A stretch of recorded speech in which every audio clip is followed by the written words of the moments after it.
नमस्कार दोस्तों, आज हम आपको 4 जनवरी 2024 के मुख्य समाचार प्रस्तुत करेंगे। कृपया नीचे कमेंट करके बताएं कि आप किस क्षेत्र से हिमाचल न्यूज सुन रहे हैं। हिमाचल के विकास, पर्यटन और सामाजिक क्षेत्र की ताज़ा जानकारी के लिए हमारे चैनल को सब्सक्राइब करें और अपडेट के लिए हमें फॉलो करें। इन खबरों को अधिक लोगों तक पहुंचाने के लिए कृपया हमारा कंटेंट शेयर करें। हिमाचल टूरिस्ट को मानता है भगवान के समान, पंचायती राज मंत्री ने सिस्सू पहुंचकर कही यह बात। हिमाचल सरकार में ग्रामीण विकास एवं पंचायती राज मंत्री ने भी नए साल में अटल टनल रोहतांग सहित लाहुल के सिस्सू का दौरा किया। इस दौरान लाहुल स्पीति प्रशासन ने उनका स्वागत किया। वहीं इस दौरान उन्होंने टूरिस्टों को संदेश दिया है कि सभी हिमाचल घूमने आएं। अटल टनल रोहतांग और सिस्सू भी आएं, लेकिन यहां आते समय ब्लैक आइस का ध्यान रखें, क्योंकि ब्लैक आइस दिखती नहीं है। वहीं उन्होंने यह भी कहा कि जब से अटल टनल रोहतांग बनी है, तब से यहां टूरिस्टों की भीड़ बढ़ी है। उन्होंने कहा कि हिमाचल देवभूमि है और हिमाचल पर्यटकों को भगवान के रूप में मानता है। उन्होंने कहा कि पर्यटक सिस्सू आएं, लेकिन उनसे एक अपील है कि वे टूरिस्ट स्थलों पर हुड़दंग न मचाएं। आराम से यहाँ के वातावरण का आनंद लें। शाम 6 बजे से अपने अपने होटलों की तरफ जाएं। इस दौरान मंत्री ने जिला में आ रहे पर्यटकों का स्वागत किया एवं जिला लाहुल एवं स्पीति पुलिस को क्रिसमस से नववर्ष तक कुशलतम रूप से यातायात एवं कानून व्यवस्था संचालन करने के लिए शुभकामनाएं प्रदान की। पर्यटकों को यातायात नियमों, सुरक्षित वाहन चलाने व घाटी में शांति से घूमने की अपील की है। मनाली में महानाटी एक साथ थिरकी 1200 महिलाएं पारंपरिक वेशभूषा में सराबोर नजर आया माल रोड। राष्ट्र स्तरीय विंटर कार्निवाल का दूसरे दिन मनाली के माल रोड पर कुल्लवी नाटी आकर्षण का केंद्र रही। पर्यटक नगरी मनाली में राष्ट्र स्तरीय विंटर कार्निवाल के दूसरे दिन आयोजित महानाटी में मनाली के वामतट की 1200 महिलाओं ने एक साथ नाटी डाली। कुल्लवी वाद्य यंत्रों ने माल रोड मधुर धुनों से गुंजायमान कर दिया। विंटर कार्निवल के दूसरे दिन महानाटी का आयोजन किया गया। इस दौरान लेफ्ट बैंक के 95 महिला मंडलों ने पारंपरिक वेशभूषा में नाटी डाली। बुधवार को देवभूमि के पहनावे की सैलानियों ने भी खूब तारीफ की। देश के विभिन्न कोने कोने से आए पर्यटक कुल्लवी परंपरा में सुसज्जित महिलाओं द्वारा मनाली के माल रोड पर डाली गई कुल्लवी महानाटी से मदहोश हो गए। मनाली का माल रोड पारंपरिक वेशभूषा में सराबोर नजर आया। विंटर कार्निवाल के दूसरे दिन लेफ्ट बैंक मनाली की महिला मंडलों की 1200 के करीब महिलाओं ने पारंपरिक परिधान पट्टू व धाटू में कुल्लवी नाटी में हिस्सा लिया। कुल्लवी परिधान में सजकर महिलाओं ने शानदार नृत्य किया। इस दौरान देवभूमि कुल्लू की परंपरा का बखूबी प्रदर्शन हुआ। विंटर कार्निवाल के मंच से कलाकारों ने कुल्लवी संस्कृति को पेश किया।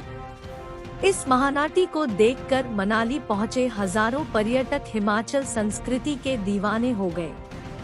महिलाओं ने पौराणिक आभूषणों में चंद्रहार, बालू, बाजूबंद, पंजेब, 3 फूल वाले पटुटू पहनकर महानाटी में हिस्सा लिया। ऊंची घाटी की महिलाओं ने कुल्लवी महानाटी से पुरातन संस्कृति के संरक्षण और संवर्धन का संदेश दिया गया। प्राचीन आभूषणों से सुसज्जित महिलाओं ने नाटी के माध्यम से महिला सशक्तिकरण का संदेश दिया। वहीं मनाली के विधायक भुवनेश्वर गौड़ भी नाटी नाचने में पीछे नहीं रहे। बता दें कि पर्यटक भी महानाटी में महिलाओं के साथ खुद को थिरकने से नहीं रोक पाए। उन्होंने महानाटी को अपने मोबाइल में कैद किया। कल फिर होगा धमाल। विंटर कार्निवल कमेटी के उपाध्यक्ष एवं एसडीएम मनाली रमन कुमार ने कहा कि महानाटी में 95 महिला मंडल की लगभग 1200 के करीब महिलाओं ने भाग लिया। नाटी से पुरातन संस्कृति के संरक्षण और संवर्धन का संदेश दिया गया। उन्होंने कहा कि 5 जनवरी को राइट बैंक की महिलाओं की महानाटी होगी। टाउन हॉल के व्यवसायीकरण पर फैसला सुरक्षित। प्रदेश उच्च न्यायालय में दर्ज याचिका पर 2 दिन चली सुनवाई। प्रदेश हाई कोर्ट ने शिमला की हेरिटेज टाउन हॉल बिल्डिंग को हाई एंड कैफे में परिवर्तित कर व्यवसायीकरण करने से जुड़े मामले में अपना फैसला सुरक्षित रख लिया।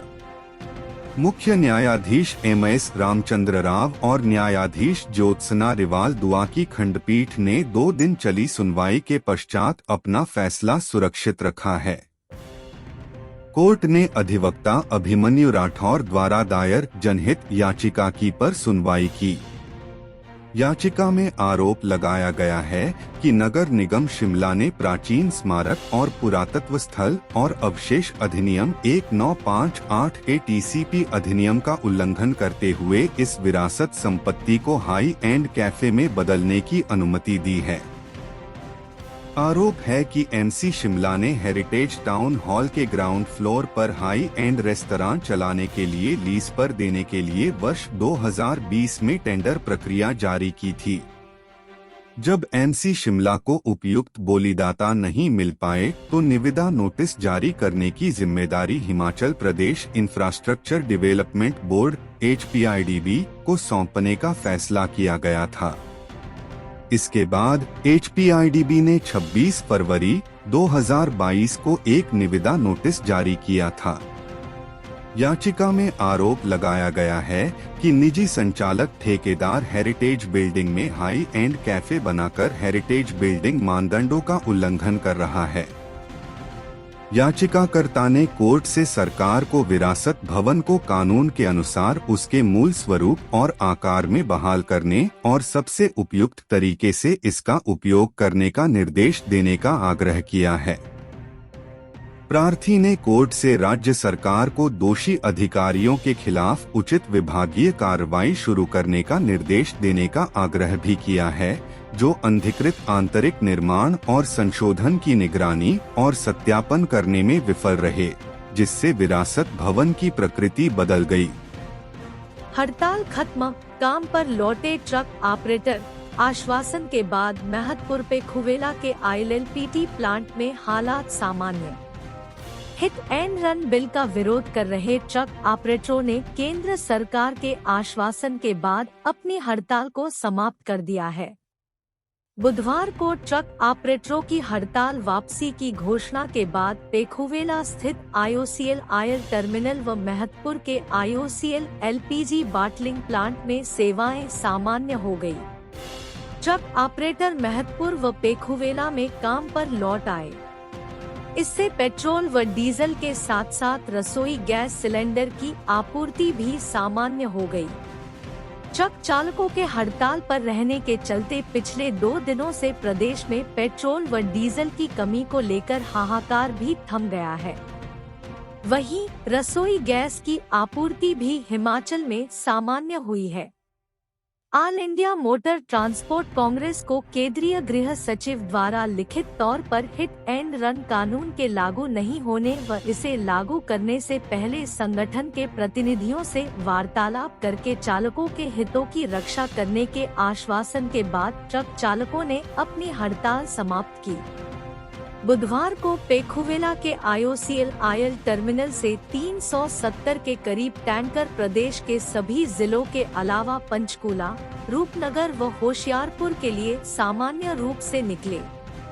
इससे पहले मंगलवार को पुलिस सुरक्षा में 227 टैंकर प्रदेश के अलग अलग स्थानों को रवाना किए थे।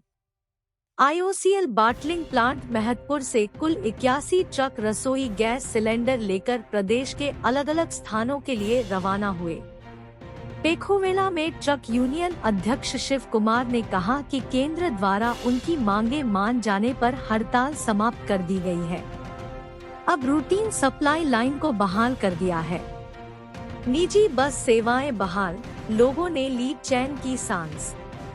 हिमाचल प्रदेश निजी बस ऑपरेटर संघ ने भी बुधवार को प्रस्तावित अपनी हड़ताल को वापस ले लिया था, जिसके बाद प्रदेश में प्राइवेट बस सेवाएं सुचारू रूप से जारी रही।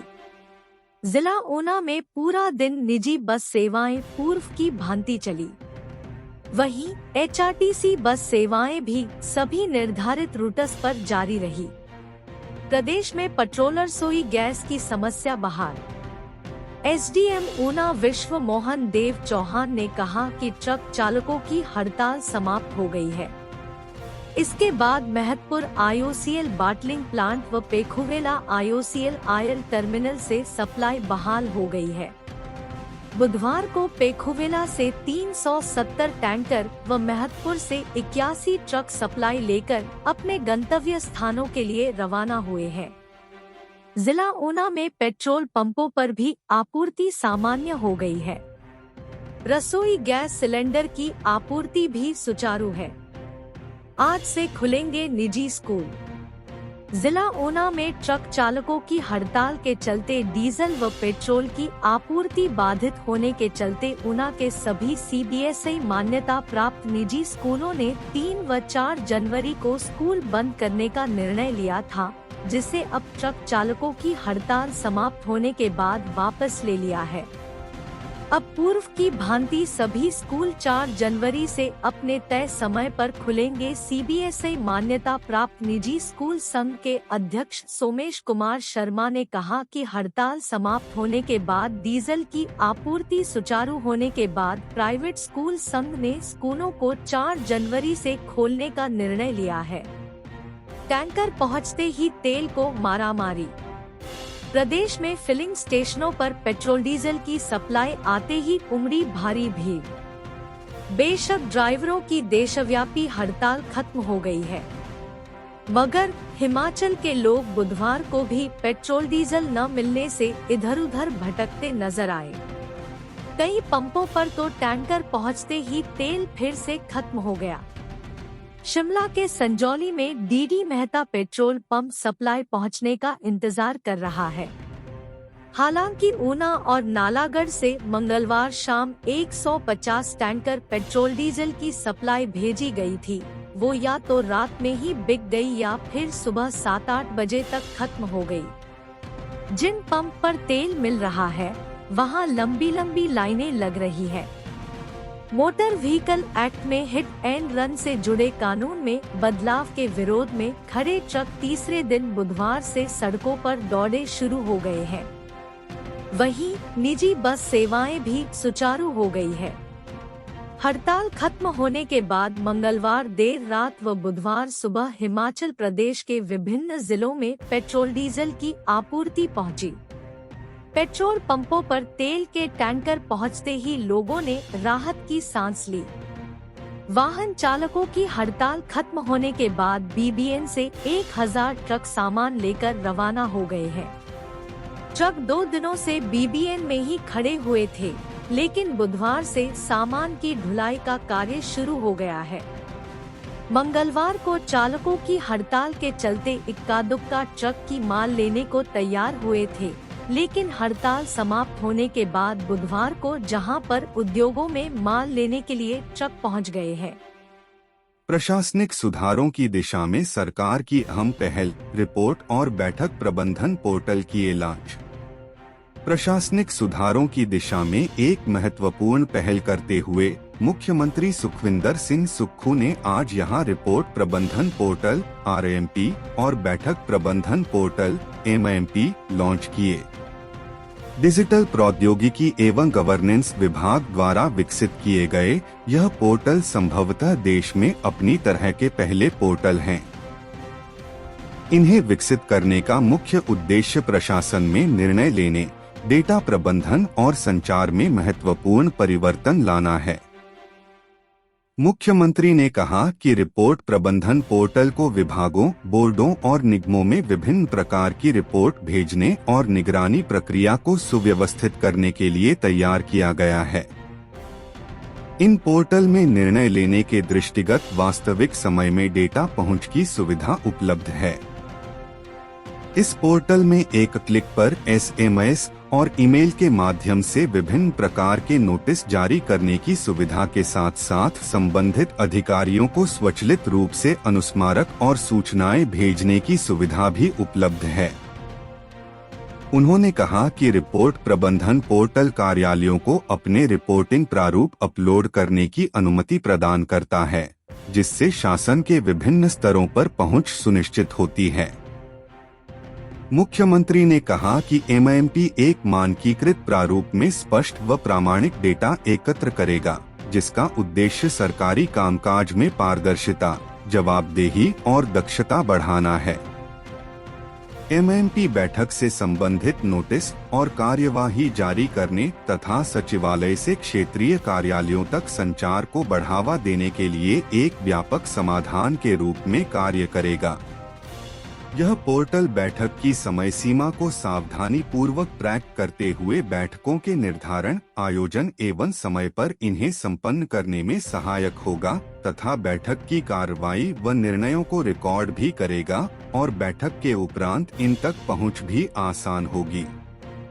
यह पोर्टल निर्णय कार्यान्वयन पर कुशल ट्रैकिंग और अनुवर्ती कार्यवाही की सुविधा भी प्रदान करता है। CM सुक्खू ने कहा कि दोनों प्रणालियां सरकार के भीतर महत्वपूर्ण संचार, निर्णय लेने की क्षमता और डेटा प्रबंधन चुनौतियों का सफलतापूर्वक समन्वय करती हैं, जो कि आधुनिक प्रौद्योगिकी के दृष्टिगत शासन में संवेदनशीलता व समयबद्धता सुनिश्चित करने के लिए एक उल्लेखनीय पहल है। उन्होंने कहा कि अपने कामकाज में आधुनिक प्रौद्योगिकियों को एकीकृत करने के लिए राज्य सरकार दृढ़ता से कार्य कर रही है, ताकि लोगों को इनके बेहतर परिणाम प्राप्त हो सकें। अर्नी यूनिवर्सिटी के चांसलर के साथ हुई घटना की निष्पक्ष जांच करवाए सरकार, जयराम ठाकुर। अर्नी विश्वविद्यालय के चांसलर के साथ हुई घटना और उसके बाद हुए विवाद से साफ है कि प्रदेश में कानून का राज नहीं चल रहा है। इस पूरे मामले में सत्ताधारी दल के विधायक और प्रशासन के लोगों की मिली भगत की बात सामने आना भी शर्म की बात है। उन्होंने कहा कि छात्रों के साथ किसी प्रकार का अन्याय न हो अतः इस पूरे प्रकरण की निष्पक्षता से जांच हो। अखबारों में एक अधिकारी और यूनिवर्सिटी के चांसलर के साथ हुई बातचीत के अंश छपे हैं। इस पूरे प्रकरण की जांच होनी चाहिए। यह हिमाचल प्रदेश की छवि का मामला है। अतः मैं मुख्यमंत्री से आग्रह करता हूं कि वह इस मामले में स्वयं दखल दे और न्याय सुनिश्चित करें। नेता प्रतिपक्ष ने कहा कि सत्ता के संरक्षण में रह रहे लोगों को यह भूलना नहीं चाहिए कि इस देश में चीजें नियम कानून से चलती हैं। यूनिवर्सिटी भी नियम कानून और मापदंडों से ही चले। नेता प्रतिपक्ष ने कहा कि एक तरफ मुख्यमंत्री प्रदेश में निवेश लाने के लिए दुबई की यात्रा कर रहे हैं, दूसरी तरफ कानून व्यवस्था की स्थिति खराब हो रही है। यह प्रदेश के लिए किसी भी प्रकार से अच्छी बात नहीं है। सरकार को ऐसे मनबढ़ लोगों पर नियंत्रण लगाना होगा, जो प्रदेश और सरकार के ये भी संकट खड़ा कर रहे हैं। उन्होंने कहा कि यह मामला बेहद गंभीर है, अतः इस मामले की गंभीरता से जांच करवाई जानी चाहिए और जो भी दोषी हो उसे बख्शा नहीं जाना चाहिए। उन्होंने कहा सत्ता शरीफ शहरियों की सुरक्षा के लिए होती है, माफिया को संरक्षण देने के लिए नहीं। जयराम ठाकुर ने कहा कि इस तरह माफिया का ताकतवर होना न तो प्रदेश के वर्तमान के लिए अच्छा है और न ही भविष्य के लिए। मुख्यमंत्री को कानून व्यवस्था की भी परवाह करनी चाहिए। यदि इस तरह से सत्ता का दुरुपयोग करके लोगों को डरा धमका कर काम करवाने की परंपरा ठीक नहीं है। इससे प्रदेश की छवि खराब होगी और निवेशक प्रदेश से दूरी बना लेंगे, जिससे प्रदेश की आर्थिकी को भारी नुकसान होगा। सेना की गाड़ी से टकराई बाइक, एक की मौत, एक घायल। पठानकोट मंडी नेशनल हाईवे पर हादसा। पुलिस थाना जवाली के अधीन पठानकोट मंडी नेशनल हाईवे पर हनुमान मंदिर के समीप मोटरसाइकिल व आर्मी वाहन की टक्कर से बाइक सवार की मौत हो गई, जबकि चालक को गंभीर चोटें आई हैं। मृतक की पहचान देवराज उर्फ काका 47 निवासी घियोरा के रूप में हुई है, जबकि चालक चमन सिंह पुत्र हरि सिंह निवासी घियोरा घायल हुआ है। प्राप्त जानकारी अनुसार सिविल अस्पताल नूरपुर में उपचाराधीन घायल चमन लाल ने पुलिस को दिए बयान के बताया है कि मैं और देवराज बाइक पर पठानकोट की तरफ आ रहे थे कि हनुमान मंदिर के पास आर्मी वाहन ने मोटरसाइकिल को टक्कर मार दी, जिससे वह गिर गया और सवार की मौत हो गई, जबकि आर्मी वाहन वहां से चले गए। लोगों ने मुझे सिविल अस्पताल नूरपुर पहुंचाया। पुलिस ने घायल के बयान के आधार पर आर्मी वाहन को जसूर में रोक लिया। आर्मी वालों का कहना है कि हमारे वाहन से मोटरसाइकिल नहीं टकराया है। फिलहाल इस पर जांच चली हुई है कि आखिरकार घटना कैसे घटित हुई है। एसपी नूरपुर अशोक रतन ने कहा कि पुलिस ने आर्मी वाहन व मोटरसाइकिल को कब्जे में ले लिया है तथा शव को पोस्टमार्टम के लिए भेज दिया है। घायल के बयान के आधार पर आगामी कार्रवाई अमल में लाई जा रही है। पुलिस की गाड़ी का एक्सीडेंट, 3 जवान घायल। जसूर तलवाड़ा मार्ग पर देर रात पेश आया हादसा। पुलिस थाना फतेहपुर के अधीन जसूर तलवाड़ा मार्ग पर स्थित कस्बा बटाहड़ी में मंगलवार देर रात बेसहारा पशुओं को बचाते बचाते पुलिस थाना फतेहपुर की गाड़ी पेड़ से टकराकर पलट गई, जिस कारण गाड़ी में सवार 3 पुलिस जवानों को चोटें आई हैं। थाना प्रभारी फतेहपुर राजेंद्र कुमार ने बताया कि मैं स्वयं हेड कांस्टेबल अनिल कुमार व राजीव कुमार कृषि मंत्री चंद्र कुमार को लेने सीमावर्ती क्षेत्र टेरेस गए थे तथा रात करीब 12 बजे वापस आते समय बटाहड़ी में सड़क पर बैठे व खड़े बेसहारा पशुओं को बचाते लपचाते गाड़ी सड़क किनारे पेड़ से टकराकर पलट गई। इतने में ही मंत्री चंद्र कुमार की गाड़ी भी आकर रुक गई व बड़ी मुश्किल से हमें गाड़ी का आगे का शीशा तोड़कर बाहर निकाला। तीनों को अस्पताल लाया गया तथा चालक अनिल कुमार को काफी चोटें आई हैं, जिसे डॉक्टर द्वारा सिटी स्कैन के लिए रेफर किया है। मुख्यमंत्री सुक्खू से शिकायत। शिमला में अर्नी यूनिवर्सिटी के चांसलर विवेक सिंह ने बताई आप बीती। अर्नी यूनिवर्सिटी के चांसलर विवेक सिंह पर हुए जानलेवा हमले का मामला मुख्यमंत्री सुखविंदर सिंह सुक्खू के पास पहुंच गया है। अर्नी यूनिवर्सिटी के चांसलर विवेक सिंह ने बुधवार को शिमला में मुख्यमंत्री से मुलाकात की और उन्हें मामले की जानकारी दी। मुख्यमंत्री सुखविंदर सिंह सुक्खू ने अर्नी यूनिवर्सिटी के चांसलर विवेक सिंह से मामले की जानकारी लेने के बाद पुलिस अधिकारियों को उचित कार्रवाई करने के निर्देश दिए हैं। गौर हो कि बीते दिनों विवेक सिंह पठानकोट से अर्नी यूनिवर्सिटी की तरफ जा रहे थे तो कुछ लोगों द्वारा उनकी गाड़ी को रोककर हमला किया गया और जान से मारने की कोशिश की गई थी। इस दौरान विवेक सिंह ने अपनी लाइसेंसी रिवॉल्वर से हवाई फायरिंग कर हमलावरों से बच निकले, नहीं तो हमलावर उनको काफी नुकसान पहुंचा सकते थे। विवेक सिंह द्वारा जब अपनी रिवॉल्वर से फायर किए गए तो हमलावर वहां से भाग गए। अर्नी यूनिवर्सिटी के चांसलर विवेक सिंह ने पुलिस को दी शिकायत में प्रवीण कुमार उर्फ मींदा, जो वर्तमान में इंदौरा से जिला पार्षद सदस्य है, के खिलाफ FIR दर्ज करवाई है। अर्नी यूनिवर्सिटी के चांसलर विवेक सिंह और मेहर ने बुधवार को शिमला में ADG सतवंत अटवाल से भी मुलाकात और मामले की जानकारी ADG को दी। पीड़ित ने पुलिस अधिकारियों पर उचित कार्रवाई न करने का आरोप लगाया है। इस दौरान पीड़ित की बात सुनने के बाद ADG ने पुलिस अधिकारियों को कार्रवाई करने और क्षेत्र में गश्त बढ़ाने के निर्देश दिए हैं। जंगल की आग से झुलसी मामबेटी। मंडी के औट में हादसा, बच्ची गंभीर रूप से घायल, कुल्लू रेफर।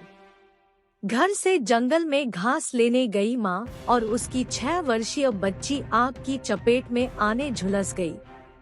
यह हादसा औट क्षेत्र के तहत पनाव के जंगल में पेश आया है।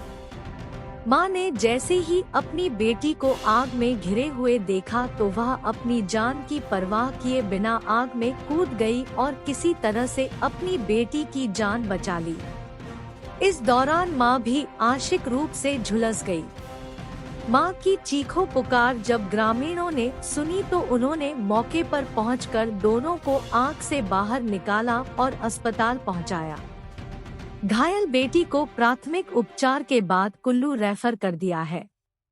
आग की चपेट में आने के बाद मां ने अपनी बेटी को बड़ी मुश्किल से बचाया और उसके बाद ग्रामीणों की मदद से बच्ची को अस्पताल पहुंचाया। नंगवाई में दोनों को प्राथमिक उपचार दिया गया और बेटी को कुल्लू अस्पताल रेफर कर दिया है। बुधवार को भुवनेश्वरी 28 वर्ष पत्नी नूप राम अपनी 6 वर्षीय बेटी के साथ जंगल की तरफ घास काटने गई थी। इसी दौरान अचानक जंगल के घास में आग लगने दोनों मां बेटी झुलस गए। हादसे में बच्ची गंभीर रूप से घायल हुई है। चांसलर के आरोपी फरार, हमदर्द बना दिए गुनहगार, आरोपियों तक नहीं पहुंच पाई पुलिस, विश्वविद्यालय के छात्रों पर केस दर्ज। अरनी विश्वविद्यालय के चांसलर को धमकाने का मामला गरमा गया है। शैक्षणिक संस्थानों के प्रमुखों के साथ ऐसी घटनाओं और उसमें प्रशासन व राजनीतिक हस्तक्षेप पर भी सवाल उठने लगे हैं। आखिर यह सब कुछ किसकी शह पर हो रहा है? इस हाई प्रोफाइल मामले में अभी तक कोई ठोस कार्रवाई न होने और शांतिपूर्ण प्रदर्शन करने वाले छात्रों व स्टाफ के खिलाफ मामला दर्ज किए जाने को लेकर भी सरकार व प्रशासन के खिलाफ रोष बढ़े लगा है।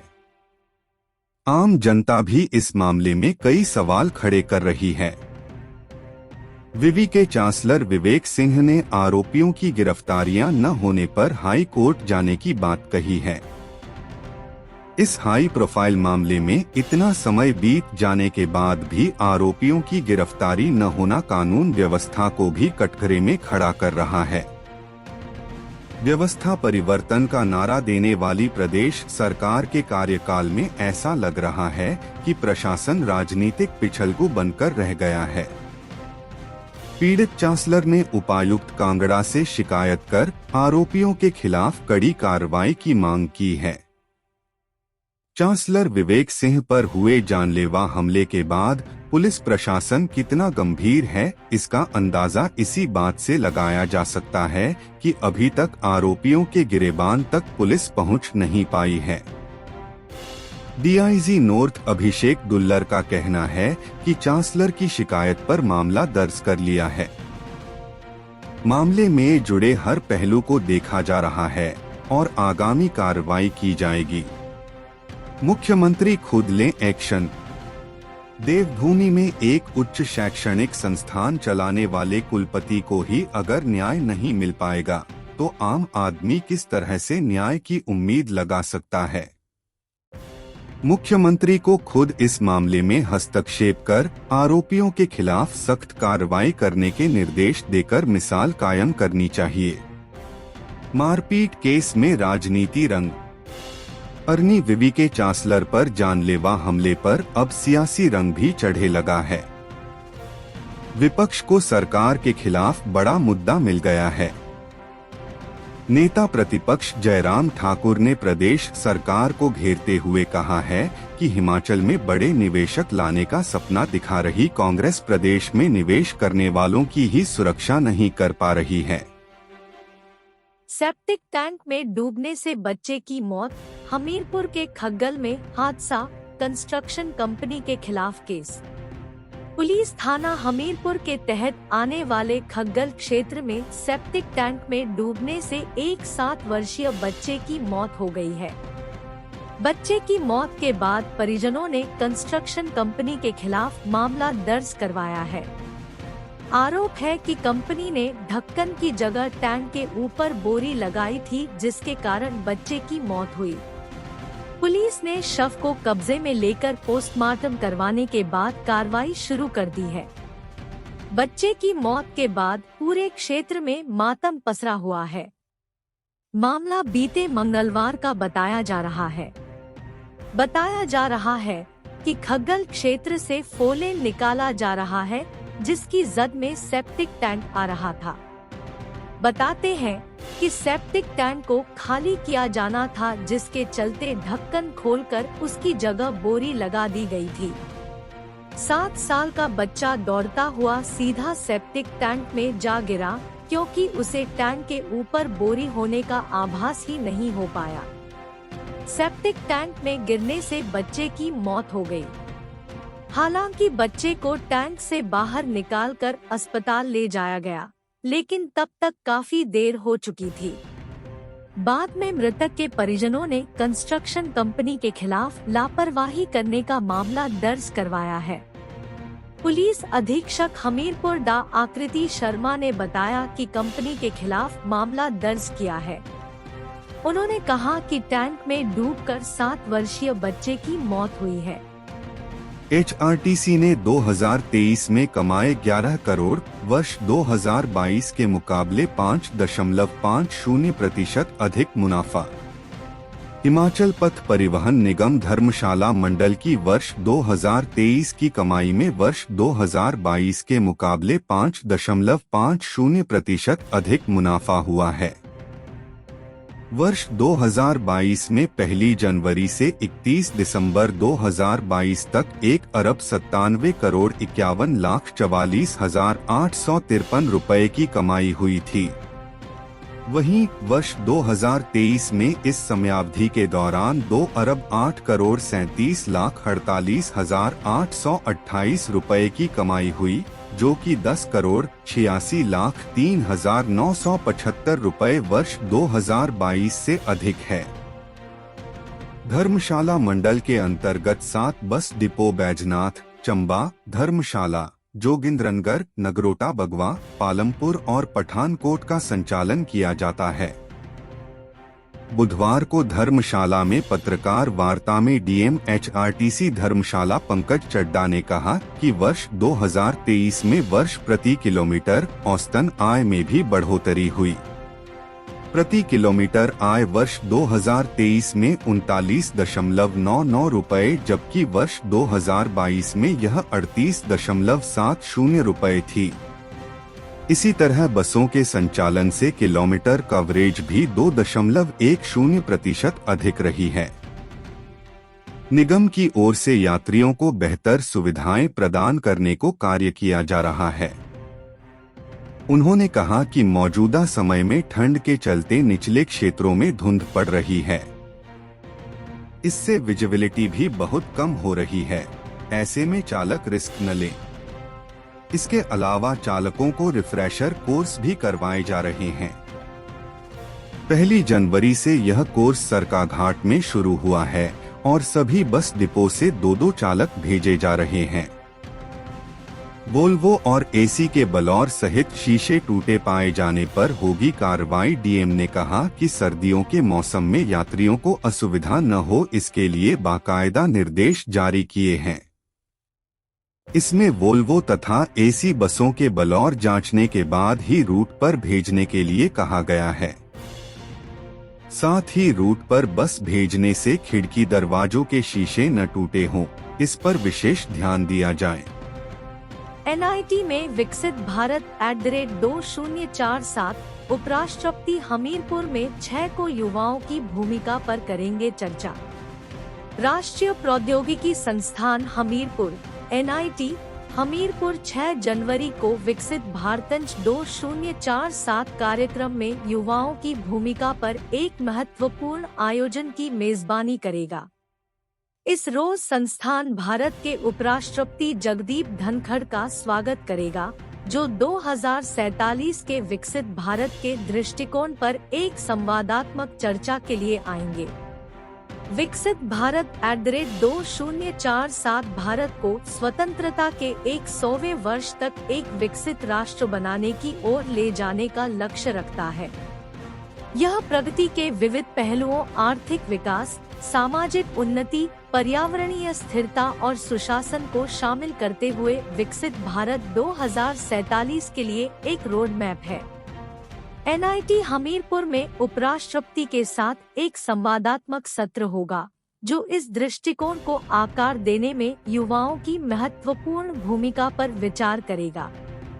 हिमाचल प्रदेश के राज्यपाल शिव प्रताप शुक्ल तथा केंद्रीय सूचना एवं प्रसारण और युवा मामले एवं खेल मंत्री अनुराग सिंह ठाकुर भी इस कार्यक्रम में शामिल होंगे।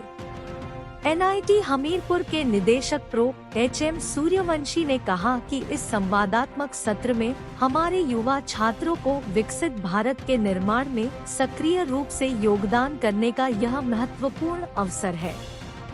NIT हमीरपुर की रजिस्ट्रार डा अर्चना नानोटी के अनुसार 6 जनवरी को भारत के उपराष्ट्रपति NIT हमीरपुर में आ रहे हैं। यह हम सब के लिए एक मूल्यवान अवसर है। अब स्कूल छात्रों की बनेगी अपार ID, प्री प्राइमरी से लेकर हायर सेकेंडरी तक के बच्चों का तैयार होगा डाटा। हिमाचल प्रदेश के स्कूली छात्रों की अब एक अपार ID बनाई जाएगी, जिसमें पढ़ाई के साथ साथ विद्यार्थी द्वारा की जाने वाली हर गतिविधि व उपलब्धि को उस ID में शामिल किया जाएगा। इससे संबंधित छात्र की शैक्षणिक योग्यता के साथ साथ अन्य गतिविधियां व उपलब्धियां भी उनकी अपार ID में शामिल होंगी। हालांकि अभी तक यह विश्वविद्यालयों या PhD स्कॉलर को ही सुविधा मिल रही थी, लेकिन आने वाले समय में NEP के तहत हर छात्र को लाभ होगा। हिमाचल प्रदेश के स्कूली छात्रों की आधार कार्ड जैसी एक यूनिक ID बनाई जाएगी, जिसमें विद्यार्थी का पूरा प्रोफाइल होगा। न्यू एजुकेशन पॉलिसी के तहत ऐसी ID बनाई जाएगी। हिमाचल प्रदेश में भी इसको लेकर कदमताल शुरू हो गई। छात्रों की अपार APAR यानी automated permanent academic account registry नाम से ID बनाई जाएगी। अपार ID कार्ड में छात्र की एक जानकारी होगी। नाम, पता, जन्मतिथि, फोटो ही नहीं, इसमें बच्चे के खेलकूद की गतिविधियां, सामाजिक सरोकारों पर काम, education loan, scholarship, seminar certificate तथा अवार्ड आदि की भी पूरी जानकारी होगी। इसकी खासियत यह होगी कि इसके जरिए स्टूडेंट से रिलेटेड सारा डाटा एक ही जगह पर मिल जाएगा। इसके अलावा इसी ID के जरिए युवाओं को आगे नौकरी आदि लेने में मदद मिलेगी, क्योंकि इसमें छात्र की हर गतिविधि, उपलब्धि और योग्यता का ब्यौरा इस ID में दिया गया होगा, जबकि सरकारी रिक्रूटमेंट एजेंसी या कंपनी को अपनी रिक्वायरमेंट के तहत छात्रों का चयन करने में आसानी होगी। छात्र पढ़ाई के साथ अपनी अतिरिक्त उपलब्धियों का आकलन कर सकेंगे। भविष्य में काफी मददगार होगी ID। हिमाचल प्रदेश स्कूल शिक्षा बोर्ड के सचिव मेजर डा विशाल शर्मा का कहना है कि न्यू एजुकेशन पॉलिसी के तहत आधार जैसी अपार ID बनाई जाएगी।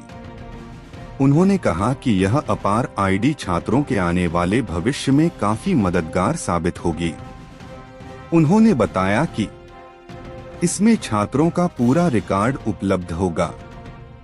हम अपने राज्य के विकास में योगदान देने में गर्व महसूस करते हैं और हमें उम्मीद है कि आने वाले दिनों में हमें और भी अच्छी खबरें मिलेंगी। इन खबरों को अधिक लोगों तक पहुंचाने के लिए कृपया हमारा कंटेंट साझा करें, हमारे चैनल को सब्सक्राइब करें और अपडेट के लिए हमें फॉलो करें। इसके अलावा बेझिझक अपने विचार कमेंट्स में साझा करें। आपका सहयोग हमें और भी बेहतर काम करने में मदद करेगा। धन्यवाद।